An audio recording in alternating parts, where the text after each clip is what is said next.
Oui, c'était la chronique d'un désastre annoncé, hein.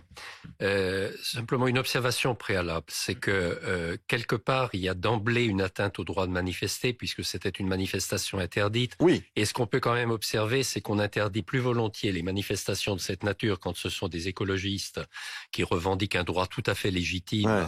à protester contre les méga-bassines que quand ce sont, par exemple, les agriculteurs. Bon, on peut quand même l'observer. Alors ensuite, sur le déroulement des fêtes. Moi, je tiens à dire ici évidemment, on ne peut que contester au nom de la Ligue des droits de l'homme les violences extrêmes qui peuvent être faites à l'encontre des forces de police. Et que quand on a incendié ces 4 véhicules de police, quand on a commencé à jeter les projectiles, il est évident que c'est condamnable.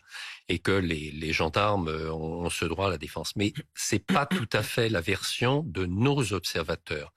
Car ce qui est reproché, je vais citer 2 points simplement pour résumer.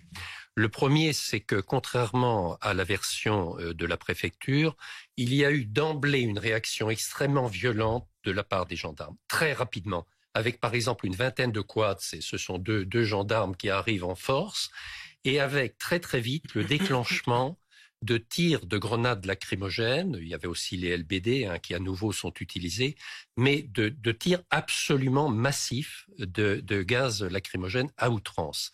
Et d'une façon indiscriminée, c'est-à-dire ne visant pas spécialement les casseurs, les violents, mais visant l'ensemble des manifestants. D'où des blessures multiples sur les manifestants, avec certaines grenades qui, semble-t-il, n'ont pas explosé immédiatement, qui devenaient donc dangereuses à terme.